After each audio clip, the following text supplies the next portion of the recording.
Hello friends, 3 కట్టల తోటకూరను ఈజీగా 5 నిమిషాలలో ఎలా కట్ చేసుకోవాలి అనేది కిందటి వీడియోలో చూసాం కదా. ఇప్పుడు దొండకాయలు అబ్బా అనుకుంటున్నారా? అలా అనుకోకండి, నేను చెప్పేది ఒక్కసారి వినండి. 1/2 కేజీ దొండకాయలను కట్ చేయడానికి కనీసం మనకు అరగంటన్న కేటాయించాలి. చిన్నగా కట్ చేసుకొని నానా తిప్పలు పడినా కానీ చివరికి చేతులకు అంతా జిడ్డు అవి వదలడానికి చాలా కష్టం. సో ఇప్పుడు నేను మీ ముందుకు ఒక వెజిటేబుల్ కట్టర్తో వచ్చాను అనమాట.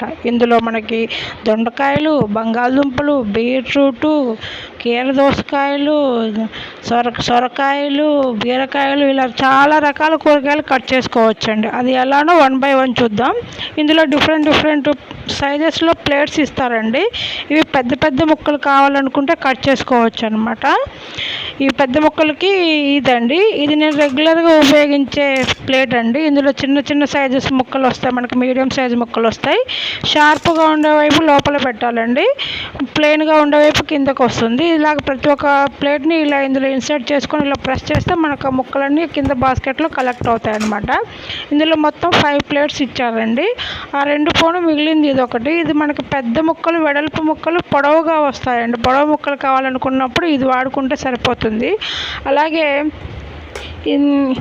ఇలా ఇన్సర్ట్ చేసుకోవడమేనండి. ప్రతి ఒక్కటి అట్లా ఇన్సర్ట్ చేసుకొని నొక్కుంటే మనకు సరిపోతుంది. అలాగే మనకి ఇక్కడ స్లైసర్స్ కూడా 2 ఇచ్చారండి.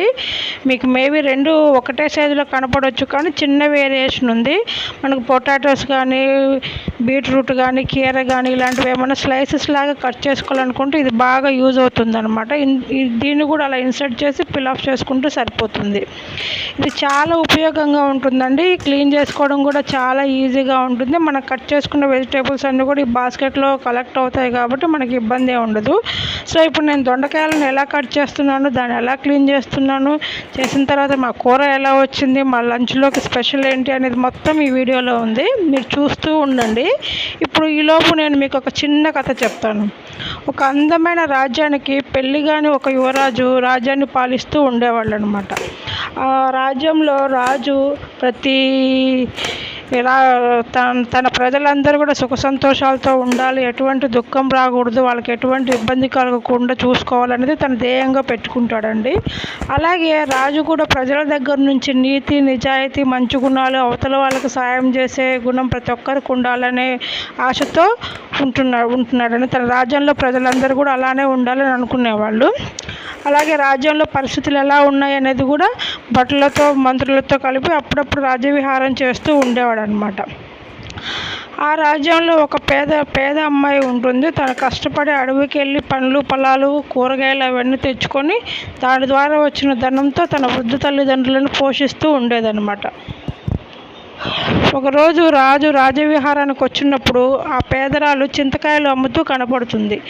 ఎవరు ఏంటి అని చెప్పేసి రాజు ఒకసారి తన గురించి వాకప్ చేస్తే తను చాలా మంచి గుణవంతురాలు, నిజాయితీ గలది, తన తల్లిదండ్రులను పోషిస్తుందని చెప్పేవాళ్ళు అనమాట.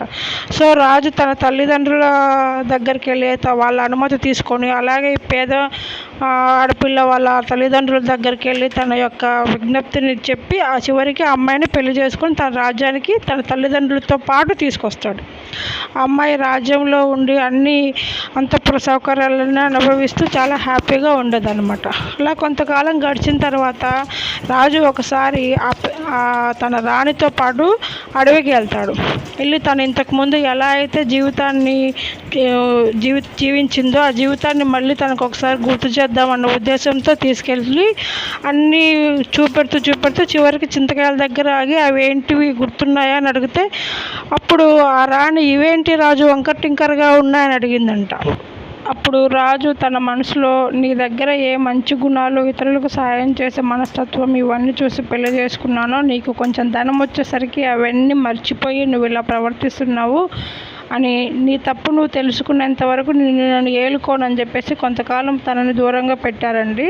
తర్వాత తన తప్పు తాను తెలుసుకొని రాజుగారిని క్షమాపణలు అడిగిన తర్వాత మళ్ళీ వాళ్ళు హ్యాపీగా ఉన్నారు. సో నేను చెప్పదలుచుకుంది ఏంటంటే మనం ఎంత ఎదిగినా సరే మనం ఎక్కడి నుంచి వచ్చామనేది మర్చిపోకూడదు.